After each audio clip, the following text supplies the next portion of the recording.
Hi, welcome to Gayathri's cookbook. இந்த வீடியோவில் வாங்கிபாத் அதாவது கத்திரிக்காய் சாதம் எப்படி பண்ணுறதுன்ற பற்றி பார்ப்போம். இதுக்கு சின்ன வயலட் கத்திரிக்காவும் யூஸ் பண்ணலாம், இல்லைன்னா அந்த நீல பச்சை கத்திரிக்காய் கூட யூஸ் பண்ணலாம். இதுக்கு முதல்ல ஒரு கப் ரைஸை குக் பண்ணி எடுத்து வச்சுக்கோங்க. பாஸ்மதி ரைஸாக இருந்தாலும் சரி, இல்லைன்னா நம்ம ரெகுலராக யூஸ் பண்ணுற ரைஸாக இருந்தாலும் சரி, ஒரு கப் ரைஸை குக் பண்ணிக்கோங்க. அதுக்கப்புறம் வாங்கிபாத் பவுடர் ப்ரிப்பேர் பண்ணணும். உங்ககிட்ட கடையில் விற்கிற வாங்கிபாத் பவுடர் இருந்ததுன்னா இந்த ஸ்டெப்பை ஸ்கிப் பண்ணிடுங்க.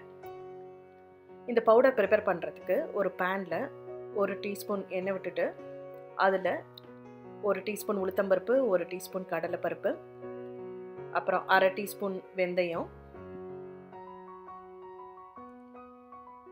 2 டீஸ்பூன் தனியா, அப்புறம் வரமிளகா 4-5 இது எல்லாத்தையும் சேர்த்து வறுத்துக்கோங்க.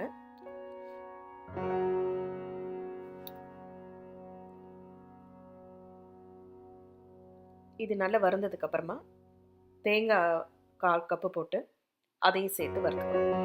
இது லைட்டாக ப்ரௌன் கலர் வந்ததுக்கப்புறம் தனியாக எடுத்து வச்சுட்டு மிக்சியில் ஒரு பிரிஞ்சி இலை, ஒரு பட்டை, அப்புறம் ஏலக்காய் 2 போட்டு பொடி பண்ணி எடுத்து வச்சுக்கோங்க. இந்த பிரிஞ்சி இலை, பட்டை, ஏலக்காய்லாம் உங்களுக்கு வாயில் தட்டுப்படக்கூடாதுன்னா மிக்சியில் பொடிச்சுக்கோங்க. இல்லை பரவாயில்லைன்னா தாளிக்கும் போது அதில் போட்டுக்கலாம். அப்புறம் ஒரு பேனில் ஒரு 2 டேபிள் ஸ்பூன் ஆயில் விட்டுக்கோங்க.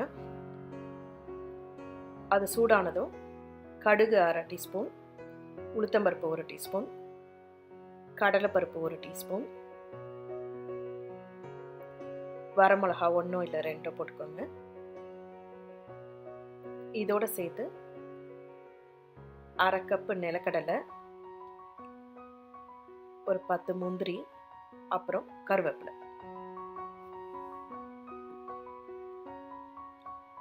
எல்லாத்தையும் சேர்த்து கொஞ்சமாக நெய் விட்டு இது நல்லா வறுத்துக்கணும்.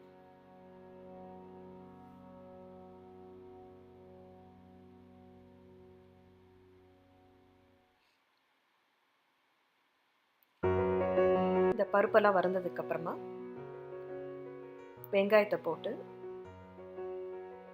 வதக்கணும்.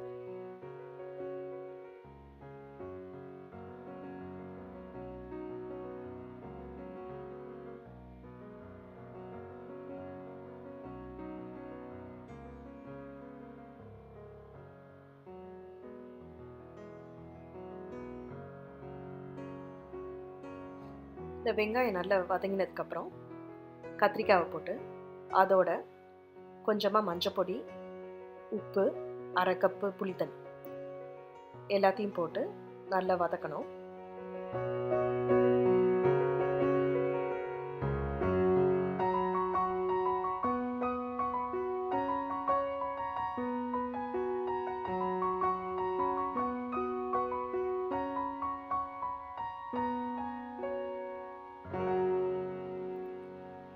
இந்த கத்திரிக்காய் வெந்ததுக்கப்புறம் நம்ம பொடி பண்ணி வச்சுருக்கிற வாங்கிபாத் பவுடரை போட்டு மிக்ஸ் பண்ணுங்கள். இது ஒரு நிமிஷம் இல்லை 2 நிமிஷம் தான் வதக்கணும். ரொம்ப நேரம் வதக்கினீங்கன்னா அது ஒரு கரிஞ்ச ஸ்மெல் வரும்.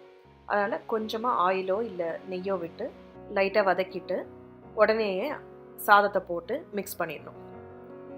இந்த சாதத்தை போட்டு மிக்ஸ் பண்ணதுக்கப்புறமா மேலே 1 டீஸ்பூன் நெய் விட்டு கலந்துடணும். அவ்வளோதாங்க, வாங்கிபாத் ரெடி. செஞ்சு பாருங்கள், பண்ணிவிட்டு எப்படி வந்ததுன்னு கமெண்ட் பண்ணுங்கள். Thanks for watching my video.